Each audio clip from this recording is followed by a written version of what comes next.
Mesdames et messieurs, bienvenue à l'actualité internationale sur Kiev Morning Post. Les sièges du PPRD, parti de l'ancien président Joseph Kabila, a été pris pour cible ce lundi sur l'avenue Sendoué dans la commune de Kalamou à Kinshasa, à marge d'une marche de soutien aux sanctions américaines. Selon plusieurs sources, des partisans de l'IDPS, Tshisekedi ont attaqué ces bâtiments, pourtant non opérationnels, le conférant une forte portée symbolique dans les contextes politiques actuels.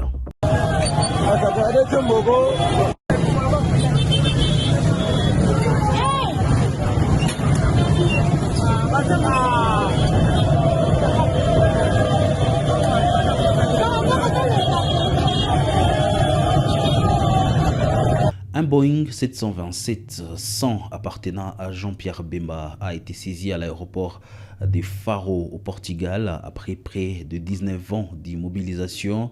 Les autorités reprochent un abandon prolongé et des frais de stationnement impayés estimés à près d'1 million d'euros. Ketia Rugamika nous fait les points. Un Boeing 727-100 appartenant à Jean-Pierre Bemba, vice-premier ministre congolais en charge des transports, a été saisi à l'aéroport de Faro au Portugal après près de 2 décennies de stationnement. L'appareil immobilisé depuis 2008 faisait l'objet d'une mise en demeure des autorités aéroportuaires exigeant son retrait sous 60 jours ainsi que le paiement de frais de stationnement estimés à près d'1 million d'euros. Faute de réaction, l'avion a été officiellement déclaré saisi. Cette situation remonte aux poursuites engagées contre Jean-Pierre Bemba, ex-vice-président de la RDC, devant la Cour pénale internationale. À l'époque, plusieurs de ses biens, dont cet avion, avaient été gelés. Depuis, un décret-loi portugais sur les aéronefs abandonnés a renforcé le cadre légal, considérant ces stationnements prolongés comme abusifs. Malgré son acquittement en 2018, aucune régulation n'aurait été effectuée. Selon ses proches, la responsabilité incomberait à la CPI à l'origine du gel du bien et des conséquences financières associées. Le président du conseil régional de la société civile de Kidal a condamné les attaques terroristes attribuées au GNIM et du groupe FELA. Il a dénoncé des violences qui menacent la sécurité des populations civiles et la stabilité de la région. La société civile locale a exprimé son soutien aux efforts des autorités du Mali pour lutter contre le terrorisme et restaurer la paix dans le nord du pays.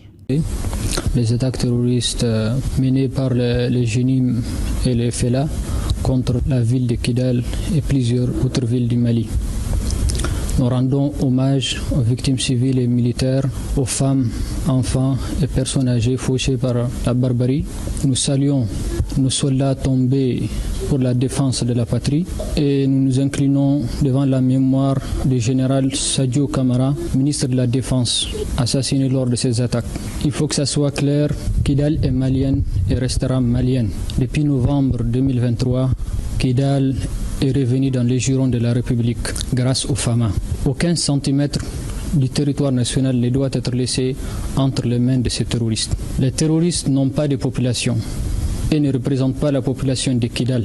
Ils n'ont aucun projet d'avenir pour la population malienne. Ces terroristes ne défendent pas Kidal, ils la détruisent. Je lance un appel ici à la population malienne, à l'union sacrée derrière nos autorités de la transition pour faire barrage à ces attaques terroristes et nous retirons également notre soutien total aux autorités de la transition, à leur tête le général d'armée. Les attaques terroristes menées par le GNIM et le FELA contre la ville de Kidal et plusieurs autres villes du Mali. Nous rendons hommage aux victimes civiles et militaires, aux femmes, enfants et personnes âgées fauchées par la barbarie. Nous saluons nos soldats tombés pour la défense de la patrie et nous nous inclinons devant la mémoire du général Sadio Kamara, ministre de la Défense, assassiné lors de ces attaques. Il faut que ça soit clair, Kidal est malienne et restera malienne. Depuis novembre 2023, Kidal est revenu dans les jurons de la République grâce au FAMA. Aucun centimètre du territoire national ne doit être laissé entre les mains de ces terroristes. Les terroristes n'ont pas de population et ne représentent pas la population de Kidal.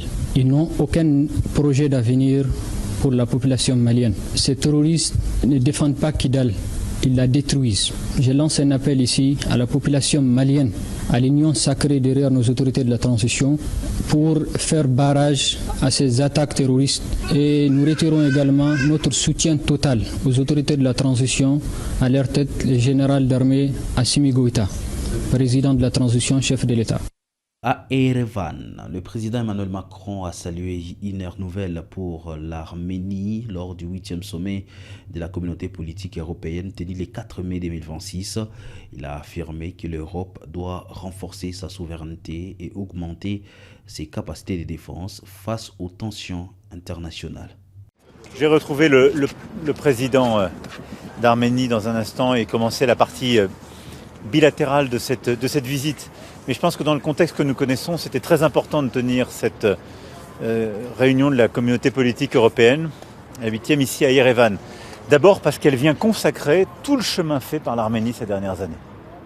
Et je pense que c'est très important de le souligner, et ça n'est souvent pas assez vu. Mais il y a 8 ans, beaucoup de gens regardaient l'Arménie comme un pays qui dépendait énormément de la Russie, dont les solutions de sécurité étaient totalement dans la main des Russes, dont les dirigeants étaient souvent influencés par la Russie, pour rester pudique. Depuis la révolution de velours lancée par le Premier ministre Pachinian, par la politique qu'il a menée ces dernières années de construction de la paix et de regard vers l'Europe et d'engagement vers l'Europe, eh bien nous consacrons une ère nouvelle. Et en effet, cette Europe qui va de l'Islande jusqu'au Caucase, cette Europe large, celle que réunit la communauté politique européenne, c'est celle qui a du sens pour parler des sujets de lutte contre les trafics de drogue, de solidarité énergétique et de connectivité, de protection de nos démocraties contre les ingérences étrangères et la fausse information, et de solutions de défense et de sécurité communes. Et donc c'était vrai, sur chacun de ces sujets, nous avons consolidé des alliances et des coalitions.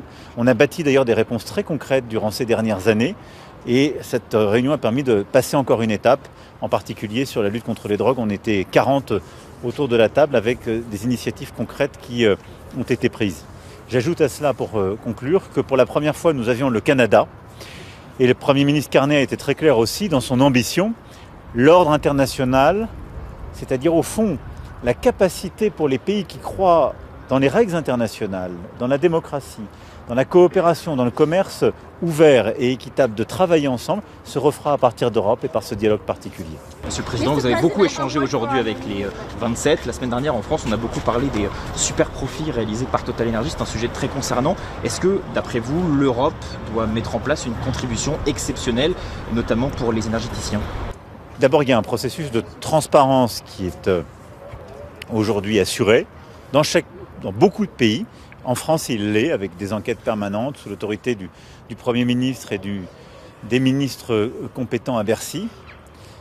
Les Européens suivent cela de très près. Il ne faut surtout pas oublier la cause de tout cela. La cause, c'est qu'aujourd'hui, on a le détroit d'Ormuz qui est fermé depuis des semaines. Donc notre énergie, on doit surtout la mettre à réouvrir le détroit d'Ormuz.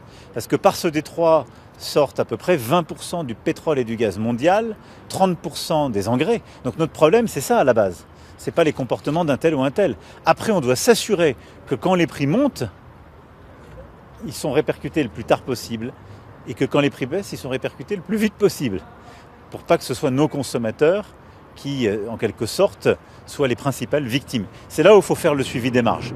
Mais aujourd'hui, il n'y a pas des producteurs ou que ce soit qui sont en train de faire beaucoup d'argent et qui font monter le prix à dessein. Il y a surtout un contexte géopolitique par ce blocus. Et donc la priorité, c'est la réouverture pacifique et concertée d'Ormuz et le suivi, la transparence.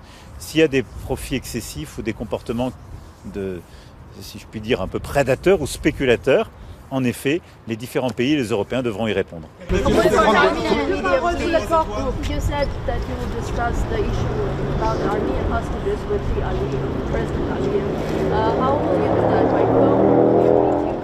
I will first discuss with the President of Armenia and the Prime Minister of Armenia, and after that I will call President Aliyev, and we will organize together the right way to proceed, either physically or through this phone call. But you can count on me, and I am a strong believer in this peace process. Mr. President, I'm sorry, there are elections in Armenia to be held in a month.